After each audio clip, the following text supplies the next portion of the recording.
When we experience great music in great spaces, it makes for a great experience, not only for the audience, but for the performer as well. The Mormon Tabernacle Choir and Orchestra at Temple Square has crossed the Atlantic for the first time in decades.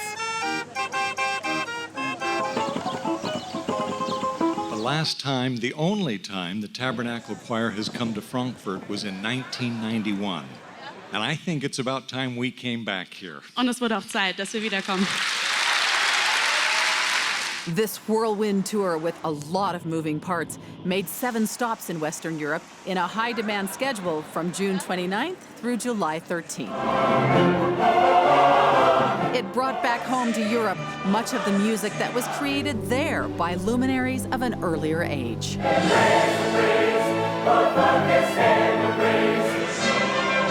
We did want to give an emphasis to the master composers, because after all, this part of the world, of course, is where much of this music originated.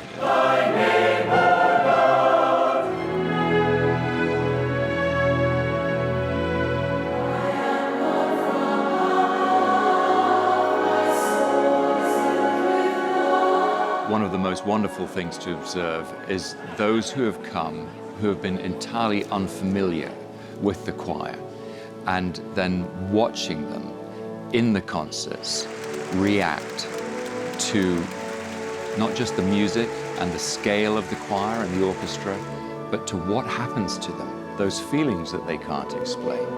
And that's been glorious to observe. As a European, I feel very, very proud of the choir. It builds bridges to all religions, to all communities. They're ambassadors for this great cause of the Church of Jesus Christ of Latter-day Saints.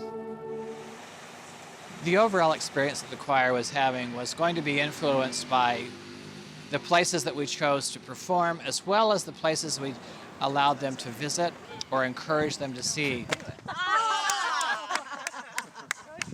And for many of the choir members, it was an opportunity to go home, to see extended family members they haven't seen or interacted with.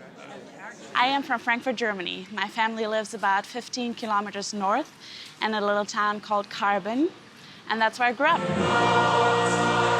The reason I want to do music is because I think it's the most wonderful form to praise the Lord, to sing. And I believe that when people sing of Christ, if one person speaks of Christ, that's powerful, but when people sing together of Christ, that is magical and powerful beyond measures.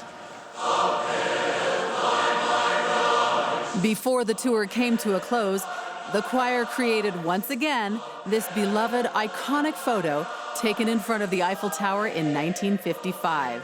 As you can see, their numbers have remained a constant. But there wasn't much time to unwind at the close of the tour. The Pioneer Day concert back in Salt Lake City was right around the corner, headlining with the King Singers, returning to the Conference Center from their home in Great Britain. Listen to the happy sound. Bells blowing high. Oh, he'll take the high road and I take the low road.